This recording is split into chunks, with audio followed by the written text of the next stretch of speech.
me, I said, big up friend Irene. This is Ouseburn, once the industrial heart of Newcastle, now a growing hub for creativity, community and culture. But like many urban spaces, it's changing fast.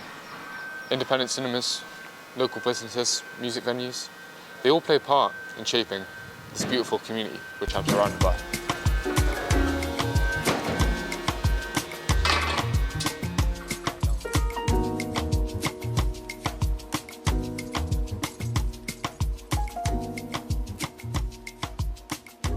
Back in 2024, a £1 million initiative was launched to develop the Ouseburn Way, a green corridor connecting the Tyne to Wheatslade Country Park. Projects like this aim to improve both the environment and the well-being of those who live and work there. To understand Ouseburn's transformation, I spoke to Dale Bolland, a trustee at the Ouseburn Trust, someone who's witnessed this journey from decline to regeneration. Dale Bolland's my name, and I'm a trustee of the Ouseburn Trust. But I've been working in Ouseburn for a long time. I worked for the City Council from the 1980s through till about 10 years ago.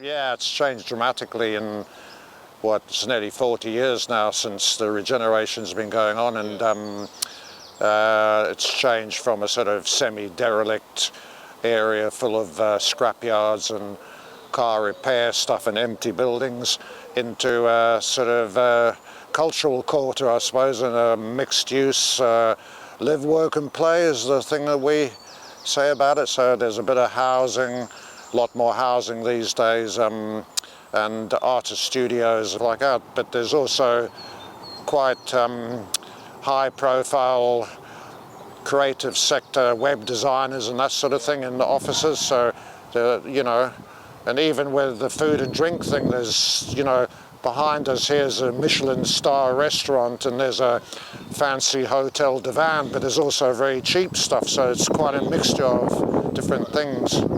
Independent businesses are something that have been at the heart of this change.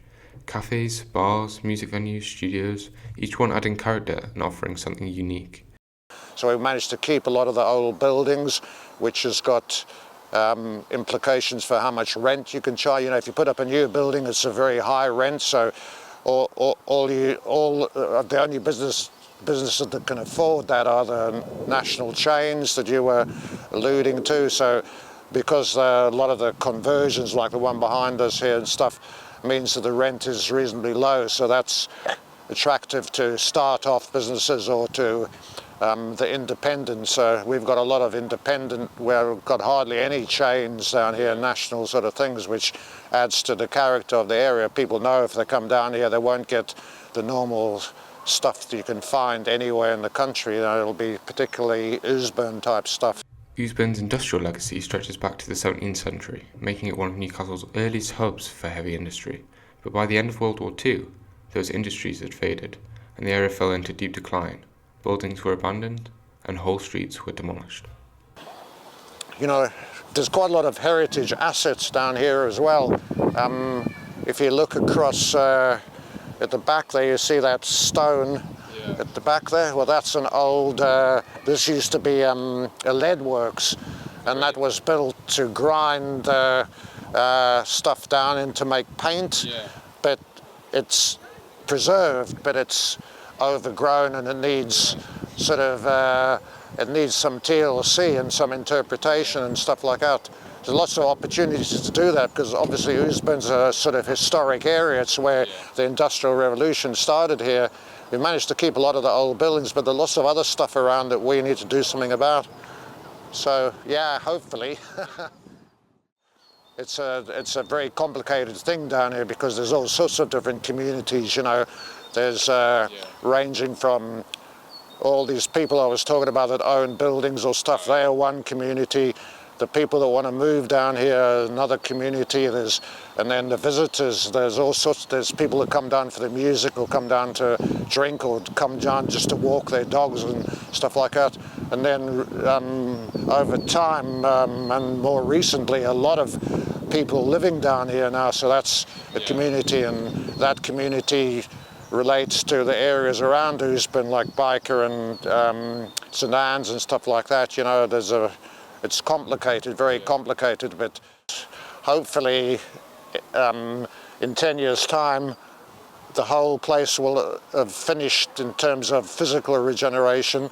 So the small crinkly tin units behind the off-key building over there, hopefully that'll be redeveloped in a sensitive way that has a lot of non-housing in it, you know.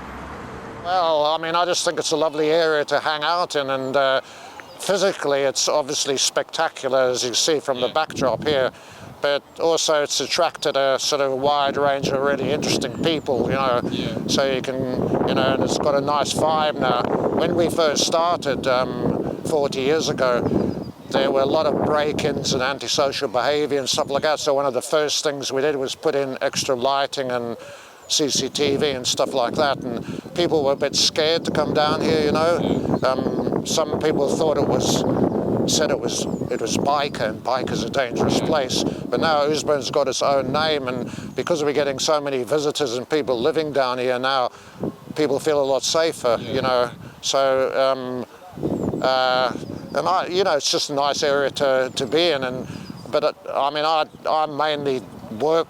I do work stuff down here, so it's quite difficult for me to enjoy the place. I'm always like, oh well, that side needs something doing to it. That side, you know, you look at the river, it needs a lot of work, you know. So it's like it's like stuff to do, a to-do list for me when I go around here. But it's still a nice place to be if you think about the alternatives, you know. Ouseburn has transformed from a forgotten industrial hub into one of Newcastle's most creative and community-driven areas. After speaking with Dale, it gave me a real insight into how that change has happened, through passion, persistence and local pride. But with development on the rise and the area gaining popularity again, the big question is, has Ouseburn changed for the better, or are we at risk of losing what made it special in the first place?